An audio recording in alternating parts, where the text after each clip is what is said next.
और उनके साथ आए प्रदेश के कर्मचारी नेता, जिला के कर्मचारी नेता।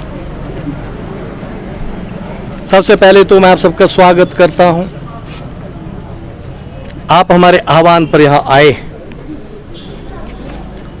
शुरू में जब मुझे इस मुद्दे के बारे में आदरणीय सरदारी लाल जी ने और मिन्हाज जी ने और इनके साथियों ने बतलाया,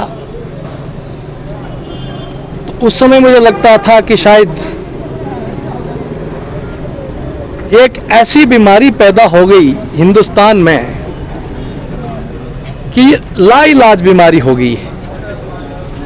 हमारे कर्मचारी मित्रों के मन में ये बात आ गई कि ये मसला हल ही नहीं हो सकता। मित्रों, मैं वकील भी हूं, आज कुछ सैद्धांतिक बातें भी आपसे करने आया हूं और मैं चाहता हूं मीडिया के सारे भाइयों का, बहनों का हमें बहुत समर्थन मिला है।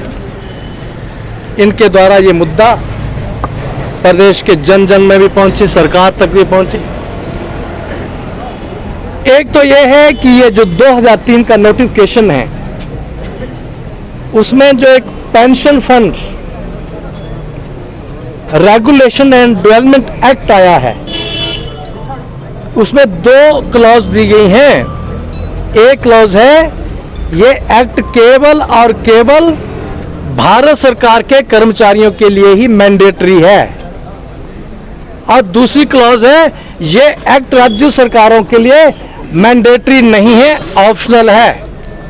अर्थात राज्य सरकारें चाहें तो इसे लागू करें, ना चाहें तो इसे लागू ना करें।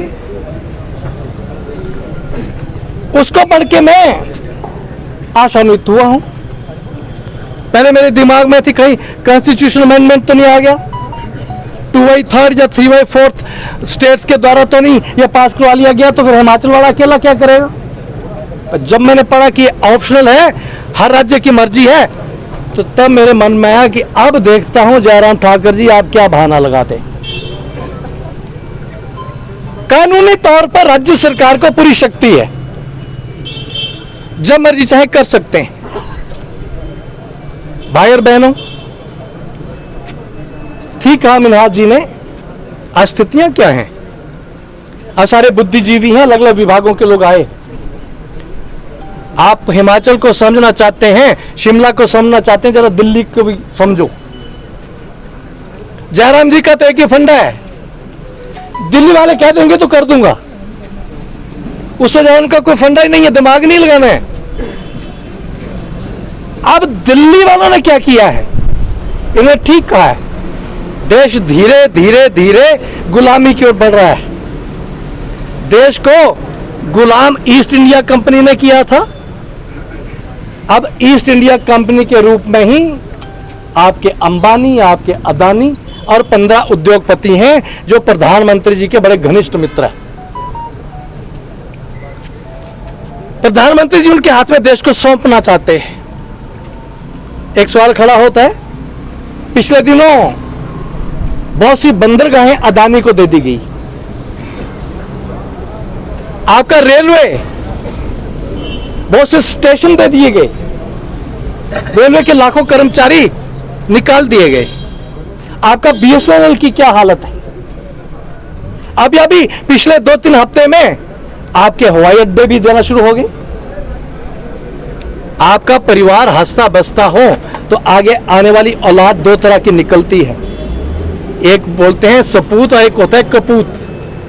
जो सपूत होता है वो अपने माँ बाप की, दादा दादी की जो पुरानी जायदाद है उसको मेहनत करके बढ़ाता है, और जो कपूत होता है वो उसको लुटाता है। अब मैं क्या कहूं, यहां कपूत कौन है। अरे मेरे बाप दादा ने इतना बड़ा एस्टेब्लिशमेंट बनाया है, मेरे मन में भी सवाल है, आप भी जरा अध्ययन करना, सब बुद्धिजीवी हैं। अगर ये बंदरगाहें, अगर ये रेलवे, अगर ये बीएसएनएल, अगर ये आपके हवाई अड्डे इतने आर्थिक स्थिति में हैं, कमजोर हैं, नहीं चल रहे, तो ये अंबानी अदानी पागल हैं जो इनको कमजोर यूनिट को ले रहे हैं। वो तो बाणिये हैं, बिजनेसमैन है, जहां फायदा होगा उसी को लेंगे। और अगर वो ले रहे हैं तो इसका मतलब फायदे में है। ये 5,000 करोड़ का एक हवाई अड्डा अगर अदानी को 500 करोड़ में दे दिया जाएगा, अंबानी को 500 करोड़ में दे दिया जाएगा, तो उसको नुकसान होगा। ये हो रहा है, इन हाथों को रोकना होगा। ये सारे देश में सनसनी है पिछले हफ्ते 2 हफ्ते से, सोशल मीडिया भरा हुआ है। इन हाथों को नहीं रोका गया तो हिंदुस्तान गुलाम होने वाला है। 6 महीने में इतना आर्थिक संकट हो जाएगा, करोड़ों करोड़ों घरों में आपका भूख जो है समाप्त नहीं होगी, पेट भरेगा नहीं, सड़कों पर लोग आएंगे, लॉ एंड ऑर्डर बिगड़ेगा। ये मैं आज ही कहना चाहता हूं। मैंने जेपी मूवमेंट लड़ा है 1974 का, मैं जानता हूं रिएक्शन क्या होते हैं, एकदम आते हैं। अब हिमाचल प्रदेश के अंदर अब सरकार को हमने कहा आप ओल्ड पेंशन स्कीम लागू कर दीजिए। 6 अगस्त को मैंने प्रेस कॉन्फ्रेंस में कहा था, आज महीना हो गया अभी तक लागू नहीं हुई। ये सोचते हैं महज छोटी मोटी बात होगी। मैं आपसे कहता हूं आपने सिस्टम क्या बनाया है? आउटसोर्स के ऊपर बहुत से डिपार्टमेंट जा रहे हैं, आउटसोर्स के ऊपर। आप जानते हैं आउटसोर्स क्या ड्रामा है? आउटसोर्स नेता ठेकेदार अधिकारी का एक कॉकस है, उनको दिया जा रहा है, वहां भरा जा रहा है। इस कर्मचारी को आउटसोर्स में हम 15,000 रुपया देंगे खर्चा उसके ऊपर, लेकिन आउटसोर्स का ठेकेदार उसको आगे 15 के बजाय 10,000 दे रहा है। ये 5,000 किस में बट रहा है? आपके नेता में, आपके अधिकारी में और ठेकेदार में। मैं कहता हूं अगर आउटसोर्स पर आप 15,000 दे रहे हैं तो क्या सरकार सीधा सीधा भर्ती नहीं कर सकती है कि अपने मुलाजिम को अगर आपने 15,000 नहीं देना तो 10,000 सीधा नहीं दे सकती? कारण क्या है? ये सिस्टम बिगड़ रहा है। आप कॉन्ट्रैक्ट पर रखते हैं, आजकल एक नया फंड आ गया है, पहले कॉन्ट्रैक्ट पर नहीं रखना, पहले आप कोई ना कोई नाम दे दो, फिर उनसे हड़ताल होगी तो मांग आएगी हमें मेहरबानी करके 4-5 साल के बाद कॉन्ट्रैक्टर वाला बना दो। फिर कॉन्ट्रैक्टर बना दिया तब कॉन्ट्रैक्ट बाद 5-6 साल में हमें रेगुलर कर दो। टाइम ले रही है सरकार, और रेगुलर कर दिया तो फिर एनपीएस में ठोक दो। काम कौन करेगा? मेरे साथ बहुत से अधिकारी मिले हैं आज, इससे पहले भी मिले हैं।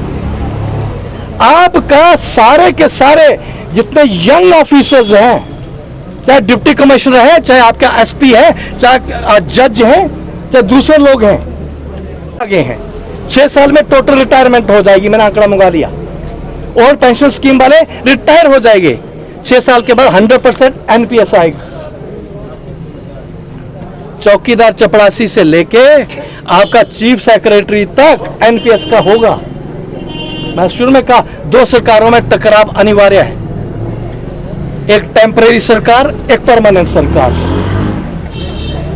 यह टकराव होगा।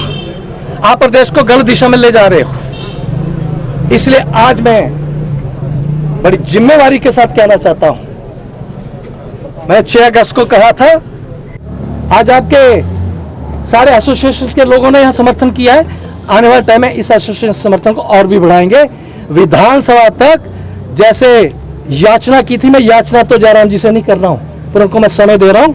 विधानसभा के अंदर ओल्ड पेंशन स्कीम बहाल करने का आप नोटिफिकेशन जारी कर दीजिए। अगर आपको पैसे की तंगी आ रही है तो जयराम जी चुपचाप मेरे पास, मेरे घर में आ जाइए, देहरी में। हेलीकॉप्टर में मत आना, गाड़ी में आओ, अपने फाइनेंस सेक्रेटरी को ले आओ, अपने बड़े बड़े अफसरों को ले आओ जिनके भेजे में ये बात नहीं पड़ रही है। मैंने सब कैलकुलेट किया है। एनपीएस के लोगों को अगर पेंशन देनी तो इतना पैसा चाहिए, और उसका एनपीएस का पैसा प्रदेश सरकार के पास पड़ा हुआ है, कहीं जाने की जरूरत नहीं है। इसलिए आप कॉन्फिडेंस के साथ बोलो, कोई फाइनेंस का प्रॉब्लम नहीं है, हम लेके रहेंगे। तो इस बात के साथ कुछ दिन हम इंतजार करेंगे। इन द मीन टाइम अपने संगठन को मजबूत करिए, और फिर मैं अपने एसोसिएशन के नेताओं से बैठूंगा और अगली स्ट्रैटेजी की घोषणा करूंगा। दोबारा फिर सारे एसोसिएशन के नेताओं का भी धन्यवाद है, जो जनता के नेता हैं उनका भी धन्यवाद है, और विशेष तौर पर मीडिया के भाइयों का भी धन्यवाद है। आपको बड़ा इंतजार करना पड़ा, मैं समझ सकता हूँ, लेकिन आपने भी धैर्य दिखाया। आपका भी जो कुर्बानी है वो इन कर्मचारी 1 लाख परिवारों के वहाँ जा रही है, तो आपने बड़ा पुण्य का काम किया है। आप सबका बहुत बहुत शुक्रिया। जय हिंद।